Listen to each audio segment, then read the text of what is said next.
à tous, j'espère que vous allez bien. On se retrouve pour une nouvelle vidéo de Madi Bursiaga qui se confie sur son parcours avant la télé-réalité. Je vous laisse écouter Madi et pensez à liker et vous abonner. Je vais en profiter également, vu que vous étiez beaucoup à me demander un peu mon parcours, de vous parler de tout ça, parce que c'est vrai que j'ai jamais pris vraiment le temps de vous expliquer comment j'en suis arrivée là, ce que j'ai fait dans la vie, par où je suis passée, etc. Donc je vais prendre le temps justement de vous expliquer un petit peu, puisque vous étiez nombreux à me le demander.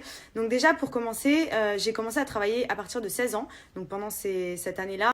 J'étais en train de faire mes études, donc j'étais en première, donc première de STG à l'époque, c'était communication des ressources humaines, donc j'allais en cours, etc. Et j'ai commencé par faire les marchés, donc le week-end, donc j'allais à l'école la semaine et les week-ends, samedi et dimanche, je faisais les marchés à Cergy-Saint-Christophe à l'époque, et je m'occupais des fruits et légumes. Donc tout simplement, je partais le samedi matin et le dimanche matin à 4h. J'allais au dépôt, récupérer les palettes, charger le camion, décharger les stands, monter le stand, et puis toute la journée jusqu'à 15h à peu près, vendre 1 kilo de fruits, 1 kilo de trucs, 1 kilo de machin. Donc bon, je vous cache pas que c'était hyper compliqué, et franchement ce métier, je le respecte à 1000% parce que c'était hyper dur. Je peux vous dire que la semaine, les cours, le week-end, juste le week-end, samedi et dimanche, faire les marchés, c'était hyper chaud, donc à ceux qui le font quotidiennement, franchement, chapeau, vraiment. Donc j'ai fait ça quand même pendant 2 ans, parce que bon, ça m'a permis de me faire un petit peu d'argent de poche. À l'époque, c'était pas énorme, mais c'était toujours bien. Ça me permettait de mettre de côté, etc. Parce que mon but premier, c'était déjà d'avoir mon permis. Vous le savez, je suis une folle de voiture. Je voulais une belle voiture, je voulais mon permis. Je voulais aussi me payer ma poitrine, mes seins, que j'ai fait refaire à 18 ans. Je tiens à le préciser, je vais pas vous mentir, je vous dis tout. On y va, il n'y a plus de tabou là. Donc du coup, ça allait pas se payer tout seul, même si mes parents travaillent, etc. Bon, mais je me suis toujours plus ou moins débrouillée toute seule, et puis mes parents, ils pouvaient pas non plus subvenir à tous mes besoins. Voilà, ma mère, elle travaille en maternelle, mon papa, il est chauffeur routier. Enfin, je suis pas non plus issue d'une famille où ma mère, je lui dis donne-moi ça, elle me le donne comme ça, même si j'ai jamais manqué de rien, etc. Mais j'ai toujours fait en sorte d'avoir les choses par moi-même. Du coup, fallait que je paye mon permis, fallait que je paye ma voiture, fallait que je paye mes seins, et je voulais absolument faire une école d'anglais. Donc j'ai passé mon bac à mes 18 ans. Je vous cache pas que j'ai privilégié mon permis que mon bac. La chance que j'ai eue, c'est que j'ai eu les deux. Mais je voulais tellement mon permis, pour moi c'était la liberté, c'était l'indépendance. Je me disais qu'avec ça, je pourrais aller à des rendez-vous, je pourrais essayer de trouver du travail, etc. Enfin, j'étais vraiment basée là-dessus. Et je voulais faire une école d'anglais, tout simplement parce que je ne savais pas du tout ce que je voulais faire. Je savais juste que je voulais pas continuer les études, parce que moi, l'école, ça faisait 40. Je préférais travailler à gauche, à droite, etc. Comme je vous l'ai dit, je faisais les marchés, j'ai travaillé au Quick, j'ai travaillé au McDo, je travaillais à Zara, je travaillais dans un salon de bronzage. Je faisais plein de petites choses partout pour me faire un petit peu d'argent, et justement pouvoir avoir un petit bagage avec moi pour commencer à chercher quelque chose qui me correspondait. Donc je me suis inscrite dans mon école d'anglais. Donc pour ceux qui connaissent peut-être Wall Street Institute, il y en a plein à Paris, même en France je crois. Je vous cache pas que j'ai pas fait long feu, parce que j'ai eu la chance d'avoir une opportunité. J'avais déposé des CV un peu partout, et par rapport à mon expérience que j'avais eue de mes 16 à mes 18 ans dans plein de petits domaines, j'ai eu une proposition de travail dans une boîte commerciale, donc un site de vente privée, dans lequel je suis restée 4 ans au final. J'ai adoré. Déjà à 18 ans, me proposer un poste d'assistante marketing, j'avais juste mon bac de communication sur le dos, j'avais pas de master, j'avais pas de BTS ni rien. Mais voilà, je pense que c'est le côté débrouillard aussi qui a beaucoup aidé. Enfin, en tout cas pour moi, je pars du principe où des fois c'est bien d'avoir plein d'études, enfin plein de diplômes, mais arriver 7 ans après, se retrouver dans une entreprise, on est un peu perdu, on est habitué au rythme scolaire, etc. Moi, je voulais vraiment me débrouiller. Et je me suis dit, je me débrouillerai. Je disais à ma mère, t'inquiète pas et tout, j'y arriverai, je trouverai quelque chose, etc. Bref, donc pendant 4 ans, j'ai travaillé dans le milieu des ventes privées, qui est un peu similaire à ce que je fais aujourd'hui, parce qu'au final, j'étais juste cachée derrière un ordinateur. Donc le système était plus ou moins le même. Je m'occupais de gérer les ventes, à savoir les produits qui allaient être mis en ligne sur le site. Par exemple, je me rappelle, je faisais les bannières Caporal, Diesel, etc. Et mon but, c'était de trouver au maximum des trucs intéressants. Par exemple, appeler Diesel, essayer de voir s'ils avaient des produits qu'ils n'arrivaient pas à déstocker. Moi, je les reprenais à bas prix, je les revendais sur le site en ligne de la société. Et en fait, vous, quand vous allez sur venteprivée.com, par exemple, ah cool, un jean diesel à 100 € au lieu de 300 €. Voilà, en gros, c'était ça. Mon but, c'était de trouver tout le temps des nouveaux produits, les nouveaux Babyliss moins chers, les nouveaux trucs et machin. Donc j'ai vraiment beaucoup aimé faire ça. Au final, ça se ressemble, parce que je vends toujours des produits aujourd'hui, mais via mon téléphone. Et donc en tout cas, j'ai adoré. Bref, à côté de ça, du coup, comment j'en suis venue à la télé-réalité? Tout simplement parce que déjà, quand j'ai eu 17 ans, enfin vers mes 17 ans, on m'avait proposé Secret Story dans la rue. Alors Comment vous dire que moi, à l'époque, ok, je regardais la télé-réalité, mais me mettre dans une télé-réalité, jamais de la vie. Genre, je l'ai regardé, j'ai dit, vous m'avez bien regardé là, moi, c'est pas possible, j'irai jamais faire un truc comme ça. Impossible. Du coup, de toute façon, j'étais mineure à l'époque, donc voilà, il y avait même pas besoin de se poser la question plus que ça. Sauf que on m'a trouvé via Facebook, on me relançait à mes 18 ans, à mes 19 ans, à mes 20 ans. Jamais voulu, on m'a proposé beaucoup de programmes, les anges, les trucs, les machins. Et un jour, j'ai rencontré un producteur, rien à voir avec tout ça, mais comme vous le savez, ah oui, parce que j'ai aussi travaillé sur les circuits. En vrai, j'ai fait 50 milliards de trucs dans ma life. Putain, je suis une charbonnière, c'est bien, je suis fière de moi. Mais j'ai travaillé sur les circuits aussi pendant 1 an et demi presque. Je m'occupais d'un pilote automobile, trouver des sponsors pour les voitures, etc. Du coup, vous savez que je suis passionnée de voitures. J'ai même fait de la course et tout parce que ça me faisait kiffer. Mais bref, du coup, à ce moment-là, j'ai rencontré un producteur de chez TF1 à l'époque, avec qui j'avais hyper bien sympathisé, que j'ai bien senti, avec qui vraiment le feeling est passé. Et je lui parlais de ma passion de voiture, etc. Et il me proposait, il m'avait proposé, entre guillemets, pourquoi pas d'animer une émission de voiture. Donc moi, à l'époque, je vous dis ça, j'avais peut-être, là aujourd'hui j'ai 26 ans, j'avais peut-être 22 ans. C'était mon rêve. Genre, dans Turbo, c'est moi, je vous allume la MG GT, je kiffe ma life. Le seul hic, c'est que forcément, je vais pas arriver comme ça dans une émission de voiture en mode inconnu. J'étais obligée, entre guillemets, de passer par la case visibilité. Et qui dit visibilité dit souvent télé-réalité. Du coup, il avait ce programme-là qui était Qui veut épouser mon fils à l'époque sur TF1. Et en fait, je me suis dit pourquoi pas essayer, parce que déjà bon, c'était à l'époque, c'était pas partir 9 semaines sans téléphone, coupé du monde, etc. C'était vraiment un tournage sur peut-être 2 semaines et tous les jours c'était à Paris en plus. En gros, rendez-vous à 13h, on tourne de 13 à 16, à 17h je suis chez moi avec ma mère en train de prendre le goûter. Enfin, c'était vraiment un rythme qui me permettait, pourquoi pas, d'essayer ça sans quitter mon travail dans les ventes privées. Donc bien évidemment, pendant cette période, j'ai demandé 2 semaines de congé. Comme j'étais une charbonnière, on me les a accordées. On m'a dit, tu as le droit de kiffer un peu. Et du coup, je me suis dit, voilà, je vais essayer, je vais tenter, je vais voir, on sait jamais. Peut-être que j'aurai d'autres opportunités et tout. Mais au moins, je sais que j'ai mon travail, que quoi qu'il arrive, même si ça m'apporte rien, le lundi matin, je suis au bureau. Donc, nickel, parfait. Donc, je fais cette aventure qui a été franchement un tournant dans ma vie. Juste impressionnant. Je vous explique qu'il y a 4 ans, les réseaux sociaux, c'était pas comme aujourd'hui. Moi, je me rappellerai toujours, j'étais posée avec mes parents en train de regarder l'émission, mes amis et tout, mon téléphone il faisait que clignoter, il vibrait tout seul sur la table, enfin c'était du n'importe quoi, je comprenais rien, je voyais des demandes d'ajout, des likes, des trucs, et encore c'était pas comme aujourd'hui, il n'y avait pas autant de monde sur les réseaux et tout, mais déjà je me suis dit waouh, mais qu'est-ce qui se passe? Et en fait ça a pris un impact de ouf auquel je m'attendais pas forcément. Moi je me suis dit oui bon voilà, ça va me donner une visibilité, je pourrais peut-être faire des petites choses et tout, mais pas à ce point-là en fait. Et du coup après j'ai réussi à comprendre un petit peu, je me suis intéressée à ce milieu-là, les réseaux sociaux, je parle pas forcément de la télé-réalité, mais les réseaux sociaux, le fait d'avoir une communauté, etc. Je voyais qu'il y avait des marques qui me contactaient, donc à l'époque, c'était plus un kiff en mode j'aimais bien une robe, elle était trop belle, ils me disaient bon on te l'envoie gratuitement et tu nous fais une petite pub avec. Bien sûr, qui c'est qui refuse aujourd'hui qu'on vous envoie des choses que vous aimez ou que vous auriez achetées? On vous les envoie gratuits en échange de leur faire une pub. À l'époque, franchement, j'ai dit ok. Sauf que après, bien évidemment, ça a continué. Donc j'ai fait ça un petit temps en même temps que mon travail.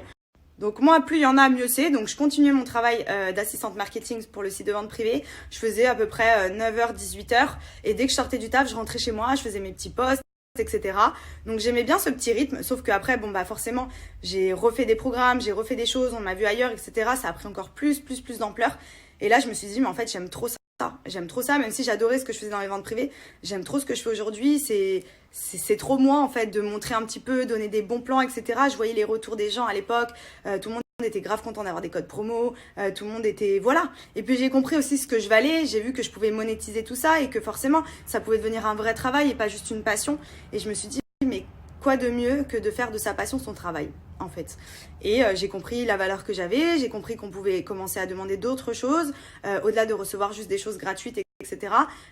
Aujourd'hui, voilà, c'est un vrai travail, ça a créé de l'emploi. Aujourd'hui, quand on fait une pub à une marque, la marque derrière, elle remporte de l'argent, donc c'est normal qu'on soit aussi rémunéré. Donc je sais qu'aujourd'hui, c'est pas super bien vu par tout le monde. Faut savoir que ça crée de l'emploi, que déjà nous ça nous fait du travail, les marques ça leur donne du travail. Il y a des sociétés qui se créent grâce à ça, il y en a qui sont au chômage et qui vont lancer un business, un produit, un site internet et du coup grâce à ça ils vont pouvoir en vivre, ils vont pouvoir nourrir leur famille, se nourrir eux-mêmes. Personne n'est forcé d'acheter le produit. Ça veut dire que moi la première des fois aujourd'hui voilà j'ai beaucoup de demandes donc je peux me permettre de sélectionner ce que j'ai envie de faire ou pas, mais je vais pas toujours prendre des trucs que j'utilise au quotidien. Il y a des choses que je vais trouver sympa, que mes proches vont utiliser ou que mes copines vont utiliser. Je vais me dire moi par exemple je cuisine pas forcément, mais si je sais qu'il y a un mixeur qui est super chambé et qui va plaire à beaucoup de monde ou à ma communauté, je vais vous le proposer et vous allez pas me voir tous les matins en train de mixer. mais je sais que c'est un produit qui peut vous plaire, donc du coup je partage un bon plan parce que je sais que c'est quelque chose qui peut vous intéresser. Donc c'est vraiment après un truc à prendre, un truc à s'incorporer à soi-même, voir ce qu'on aime faire, ce qu'on veut faire, on choisit, enfin franchement moi j'aime trop ce que je fais. Et aujourd'hui voilà, donc j'ai arrêté, je crois que j'ai arrêté mon travail dans les ventes privées, je devais avoir 23 ans et j'ai vu que vraiment j'étais arrivée à un niveau où je pouvais en vivre entre guillemets et arrêter de faire ce que je faisais dans les ventes privées, et j'ai décidé du coup de me consacrer à ça. Et là je me suis vraiment investie à fond dans mes réseaux sociaux, j'ai compris comment ça marchait, je me suis intéressée, j'avais beaucoup plus de temps, et franchement c'est grâce à ça que j'en suis là aujourd'hui, parce que je peux pas dire que c'est la télé-réalité m'a amené cette visibilité, ça c'est sûr. Mais après c'est du travail derrière. Ça veut dire que moi, ok, on m'a vu dans des programmes de télé, mais le reste du temps, là par exemple, ça fait 2 ans et demi que j'ai pas fait de programme télé, et pourtant mes réseaux sociaux continuent de monter. Je fais pas de buzz, on me voit nulle part, même ce que je vous montre sur Snap, franchement j'aimerais partager plus avec vous, mais franchement ma vie, voilà, je garde aussi beaucoup d'intimité, et j'ai aussi des choses dans la journée que je peux pas forcément vous montrer, des rendez-vous, etc. Parce que je suis pas chez moi sur le canapé en train d'attendre que ça se passe, etc. Je suis un peu partout, je fais toujours plein de choses, et du coup ma vie n'est pas super passionnante à partager au quotidien.